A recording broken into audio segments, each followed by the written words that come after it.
नमस्कार दोस्तों, मैं हूं मनीष आनंद। द राइसिनाहिल्स.com में आज एक बार फिर से देश के प्रमुख अखबारों ने अपने संपादकीय में क्या लिखा है उसकी हम समीक्षा आपके साथ करेंगे।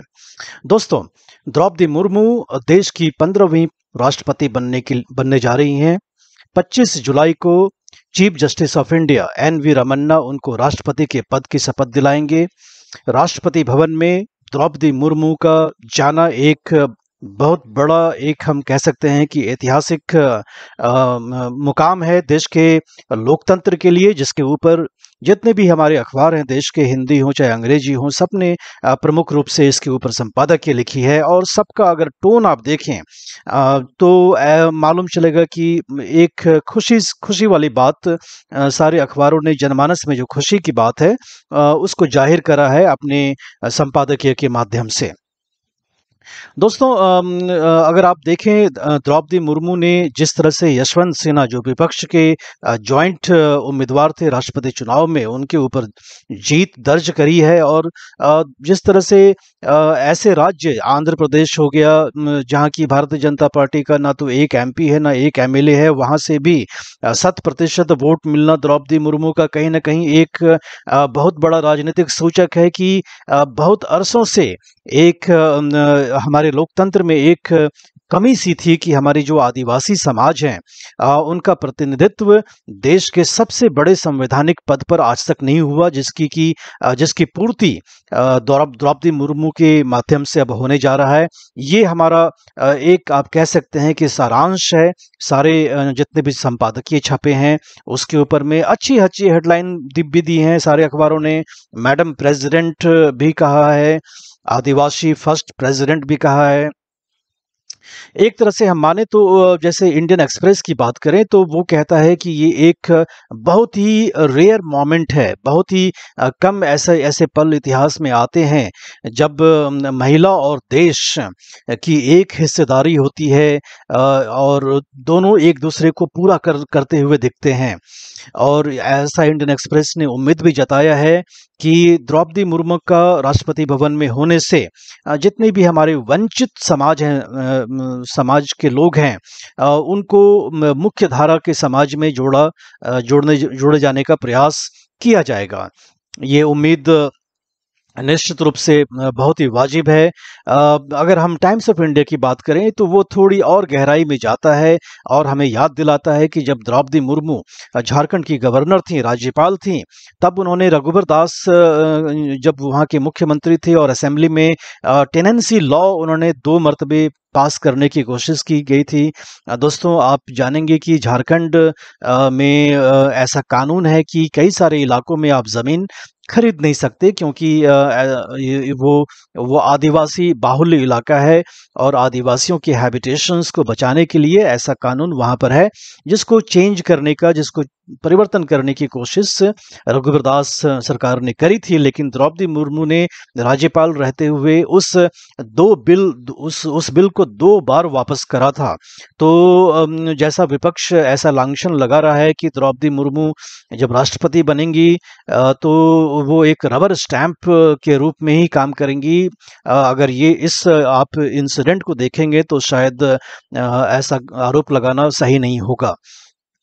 दोस्तों, एक और विषय है कि जो हमारी जो आदिवासी समाज है, अगर आप छत्तीसगढ़ की बात करें, झारखंड की बात करें, तेलंगाना में पहले, उड़ीसा में, तो यहाँ पर कहीं ना कहीं जो लेफ्ट विंग एक्सट्रीमिज्म है, जो नक्सलवाद का जो प्रचंड रूप था, वो हाल फिलहाल के दिनों में थोड़ा शांत हुआ है। पिछले 2 दशकों से उसकी मार देश ने झेली है। कई लोगों की उसमें जानें गई थी और आपने सुना होगा अखबारों में खबरें छपती थी कि नेपाल से लेकर के बस्तर छत्तीसगढ़ में रेड कॉरिडोर, एक लाल सा कॉरिडोर बनेगा जिसमें कि माओवाद का परचम लहराएगा। ऐसे बातें आती थी, वो अब कम हो गया है और शायद कहीं ना कहीं द्रौपदी मुर्मू के राष्ट्रपति बनने से जो आदिवासी समाज है अपने आप को समाज के मुख्य धारा में पाएगा, ऐसा उम्मीद करते हैं। लेकिन टाइम्स ऑफ इंडिया एक और दिलचस्प बात ये बताता है कि उच्च शिक्षा में अगर आप हमारे आदिवासी समाज की भागीदारी देखेंगे तो वो महज 5.6% है, जो कि बहुत ही कम है। और ऐसा क्यों है, इस पर लोगों को समीक्षा करना चाहिए।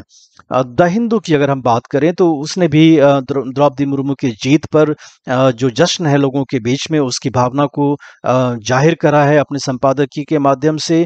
और साथ में ये भी कहा है कि देश में जो देश की जो नीति है, वो हमारे जो गरीब तबके के लोग हैं उनके उनके काम आना चाहिए, ऐसा होना चाहिए। और मुर्मू का के जीत से ऐसा बनना चाहिए। और मुर्मू के राष्ट्रपति बन जाने से मात्र कोई ऐसा बहाना ना दे कि जो हमारे जो ट्राइबल हैं, आदिवासी समाज हैं, वो ऐसे ही पिछड़े बने रहें, ऐसा नहीं होना चाहिए। लेकिन दोस्तों कुछ सवाल है जो कि हमारे जो संपादकीय में अखबारों ने उन पर चर्चा नहीं करी है। वो ये है कि अगर आप महिला राष्ट्रपति दूसरी बार जो बन रही हैं उस पर आप उसे एक उपलब्धि के रूप में देखते हैं, तब एक सब बड़ा सवाल खड़ा है जिस पर कोई सवाल नहीं करता। वो ये है कि अगर आप संसद में देखें या राज्यों की विधानसभाओं में देखें तो महिलाओं की हिस्सेदारी महज 10 से 12% है। कुछ इलाकों में तो 10% से भी कम है, जबकि आबादी उनकी करीबन आधी है। तो ऐसे अगर 75 साल हमारे देश की आज़ादी हो गई है और आधी आबादी की जो साझेदारी है देश के विधायिका में, वो महज 10% के आसपास अगर हो तो ये बहुत ही बड़ी चिंता का सबक है, जिस पर कि देश को चिंता करना चाहिए, जो कि अखबारों ने इस बिंदु पर अपना प्रकाश डाला नहीं है। साथ में ही दोस्तों जो हमारे संविधान ने जो प्रावधान करा है आरक्षण का, जो गरीब तबके के लोग हैं उनके सामाजिक और आर्थिक विकास के लिए वो एक प्रमुख सरकार की तरफ से कदम है, संविधान में निहित है। लेकिन हम देखते हैं कि जो आदिवासियों के लिए आरक्षण की जो व्यवस्था है उसका उसकी उसकी उसके उसके जो फायदे हैं वो हम देखते हैं कि हमारे उत्तर पूर्वी राज्यों में या राजस्थान में या कुछ हमारे दक्षिण के राज्य के आदिवासियों के बीच में ही जाता है। और छत्तीसगढ़ के झारखंड, उड़ीसा, पश्चिम बंगाल, बिहार में जो हमारे आदिवासी समाज हैं उन तक वो फायदा पहुंच नहीं पाता। ऐसा क्यों है, इस पर हमारे किसी भी संपादकीय ने इस पर कोई अपना प्रकाश डाला नहीं है।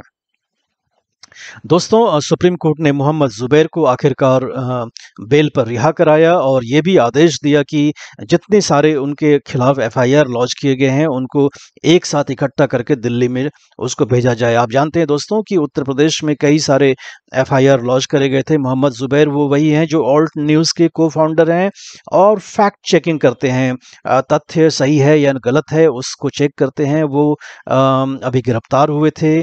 उनके कुछ ट्वीट्स जो कि धार्मिक भावनाओं को जिन्होंने ठेस पहुंचाया था, ऐसे मामले में दिल्ली पुलिस ने उनकी गिरफ्तारी करी थी और उनके ऊपर एक के बाद एक एफआईआर लॉन्च करा गया था। साथ में दोस्तों अगर इकोनॉमिक टाइम्स की बात करें तो नुपुर शर्मा का भी जिक्र करा है, उसमें भी सुप्रीम कोर्ट ने कल आपको याद होगा ऐसे ही लगभग आदेश दिए थे कि सारे कोई भी कोएर्सिव एक्शन नुपुर शर्मा के खिलाफ ना लिया जाए। उनके खिलाफ भी दोस्तों देश भर में कई सारे एफआईआर लॉन्च करे गए हैं।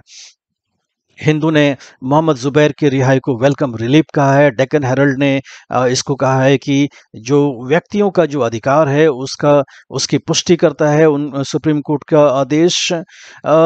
लेकिन दोस्तों जो हमारे गरीब तबके हैं वो देश भर में वो जेल में पड़े रहते हैं अरसों तक। लेकिन ऐसे लोग दिल्ली में जो जिनके पास बड़े कीमती वकील हायर करने की क्षमता होती है वो तो अपना न्याय जल्दी से ले लेते हैं। लेकिन उनका क्या, जिनके पास धन नहीं है, जिनके पास सामर्थ्य नहीं है। दोस्तों सोशल मीडिया के ऊपर भी सरकार शिकंजा कसने की तैयारी कर रही है और उसके ऊपर टाइम्स ऑफ इंडिया ने एक अपनी संपादकीय लिखी है और ये कहा है कि जितने भी नियम बनाए जाएं वो स्पष्ट बनाए जाएं ताकि उनका दुरुपयोग ना हो। दोस्तों आज के हमारे संपादक की समीक्षा में बस इतना ही। आपको ये कैसा लगा इसका फीडबैक दे करके हमें बताएं। दोस्तों के साथ ये लिंक शेयर करें।